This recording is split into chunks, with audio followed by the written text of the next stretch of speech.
Hello everyone, welcome to the Scumdog's Kennel. I'm your host, Chris Williams, and in today's Cryptid Corner mini episode, I have UFOs and Mothman and river monster stories from the early 20th century. Both articles are truly interesting, and we're going to have a great time today. Let's get into the first article, Light Beam and Winged Humanoid, Twin Encounters near Lakewood Forest Preserve in Wakanda, Illinois. Let's get into the story now and hear exactly how this event took place, folks. So let's get into it now. In April 2014, and again exactly 2 years later, a woman living near Lakewood Forest Preserve in Wakanda experienced two separate but deeply unsettling encounters. The first involved a brilliant descending light. The second featured a massive winged entity observed at close range. The timing, location, and emotional impact raised questions that extend well beyond coincidence. I would have to say they do, folks, because of how bizarre this sounds so far, folks. Because we have perhaps an alien encounter, and we have Mothman. Let's read the actual account now. On April 20th, 2014, at approximately 11 p.m., Paula was sitting near a bedroom window inside her ground-level apartment located close to Lakewood Forest Preserve. Without warning, she saw a bright beam of light shoot across the street. She described the light as intensely bright and sharply defined, with an orange gold coloration. The beam remained visible for an estimated 15 to 20 seconds. Despite its brightness, it did not illuminate the surrounding area, appearing almost self-contained. During this time, the light showed only slight movement, shifting subtly from side to side or back and forth. At one point, the beam appeared to retract, only to reappear moments later in the same position. The suddenness and clarity of the phenomena overwhelmed Paula, causing her to fall back onto her bed in shock. She recalled a powerful and unsettling thought at that moment. The overwhelming sense was that the light was aware of her presence, that it saw her and knew she was there. I have to say, that is a frightening idea, folks. What was this light, and how does it basically involve Mothman? Let's read further.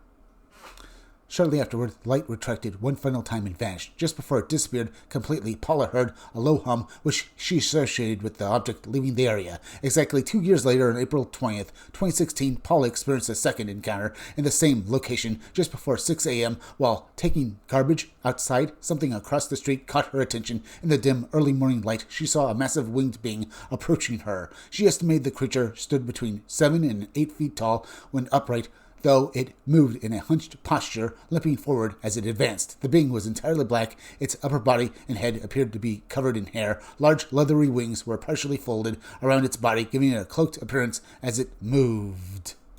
Paula described its motion as unnatural, with brief bursts of forward movement, like watching movement under a strobe light. As it advanced, the creature emitted a low, deep groan that she described as deeply disturbing and unlike any sound she had heard from an animal before. She immediately felt a powerful sense of malevolence radiating from the being. Her impression was direct and unmistakable. She believed she was witnessing something genuinely evil. Fearing for her safety, Paula turned and ran back toward her apartment. She struggled briefly with her keys before unlocking the door. When she turned around, terrified that the creature might be directly behind her, it was gone. Paula stated that while she knew a few neighbors, personally none of them witnessed either incident. One neighbor did listen to her account seriously, though no independent confirmation was obtained. Despite the lack of witnesses, Paula remained firm in her conviction. She stated plainly that while she does not know what these experiences were, she knows with certainty what she saw. And they sound like to me, folks, that she both encountered a UFO and Mothman. Now, remember, this is taking place in Illinois, the same state as the Chicago Mothman sightings, both in the city and around O'Hare International Airport. So the fact that this woman saw Mothman maybe a few years after this UFO is not surprising. Could they be related? Is Mothman an extraterrestrial or maybe an ultra-terrestrial being, and these lights are maybe some sort of interdimensional portal or even a UFO? We simply don't know. We can only guess at it, folks. We can talk a little more later, but let's move on to the next article. River monsters of the early 1900s, terrifying newspaper reports from Kentucky, Florida, and Kansas. And let's get into these newspaper articles, folks, and these stories, and hear exactly what people were seeing around the turn of the century.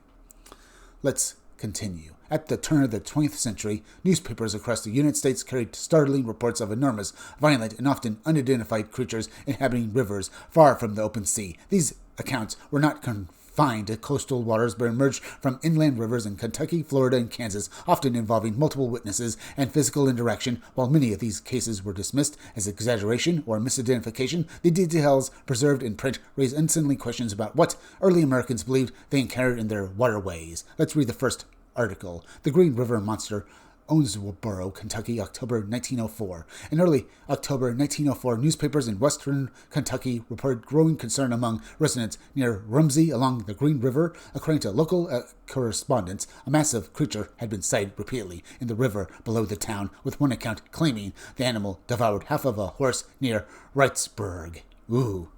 So far, that sounds truly bizarre, folks. People were seeing these animals, and they still do today. So let's continue. The monster was reportedly seen crossing the river at Rumsey on Monday night, with witnesses offering widely varying estimates of its size. Some claimed it was as large as a horse, while others insisted it was closer in scale to a house. One estimate placed the creature's length at nearly 200 feet. Residents advanced their own theories, with some suggesting the animal was a seahorse that had escaped from a traveling circus. Notably, no explanation was provided regarding how the horse was found or in what condition it was discovered, leaving the most dramatic element of the report unresolved. Truly interesting. But let's read the next story, folks. A giant fish on Crystal River, Florida, August 1914. On August 9th, 1914, a group of men traveling the Crystal River near Miller Creek reported encountering an enormous aquatic animal roughly 1 mile from the river's mouth. The sighting was made by J.W. Geely of Port Inglis, accompanied by 3 companions.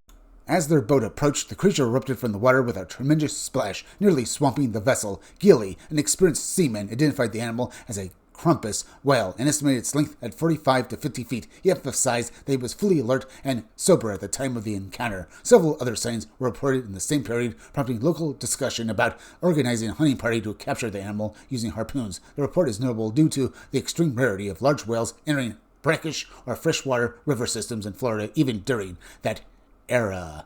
Yeah, I would have to say, folks, that would be very rare to see a whale in those kinds of waters, if not impossible. But let's move on to the next article or story, folks. The Walnut River Serpent, Kansas, August 1909. One of the most disturbing reports emerged from Kansas in August 1909. 2 fishermen, W.H. Kinney and H.G. Case, were fishing near the mouth of Black Creek on the Walnut River when they observed a strange creature leap from the water toward a fish they had just reeled in. Initially mistaken for a giant eel, the animal returned, revealing a more terrifying appearance. The creature reportedly measured about 6 feet long and possessed a long horn protruding from its snout. Its face resembled that of a catfish, but with the addition of a sharp horn. The animal attempted to climb under the boat, and in the struggle, Kinney suffered a deep gash on his wrist, which he attributed to the horn. The creature impaled a bass lying in the bottom of the boat before sliding back into the river, violently striking the water with a sponge-like tail that drenched and temporarily blinded the fishermen. I have to say, folks, these accounts are very strange. What were people seeing back in the 1900s? We simply don't know. I could say, though, that we can assume that some of these are mistaken identities. Basically, they mistook a known fish or animal for something else. I could believe it, folks. But then again, people were also saying they saw river mermaids back then too, folks. So, maybe there's more to it. Maybe, back in the early 20th century, folks, and maybe before, during that time, many more unknown creatures that are unknown to science to this very day, folks, roamed the North American continent, and perhaps to some degree still do, folks, because people still see Bigfoot and even basically some of these other upright canine entities like devil monkeys. Then again, people are also seeing river monsters. But why have we never been able to prove their existence? I stipulate this idea, folks, that there's something going on. Perhaps maybe the government knows about it, but there's a force out there keeping these entities secret from basically, the mainstream and main populace of the world knowing about them. Either way, that's what I think, folks. Maybe the government's involved to some degree, or maybe this force is some ultra-terrestrial or basically extraterrestrial entities. Either way, that is what I personally believe about all of this, folks. Either way, we're out the end. So please go subscribe to my YouTube channel, Read Comics That Are Bad For You. You can use the YouTube link down below in the descriptions or the chat to go subscribe to me. Hit that like button for me. Make sure you're still subscribed. Leave some comments down below. Hit that bell for notifications. Hit the part of the bell that'll give you all future notifications. And please share this video out. I'm Chris Williams from the Scumdogs Kennel. Thank you all for joining me. I'll be back again tomorrow with another great video. So be sure to come back again then. Till next time, folks, I'll see you all again soon.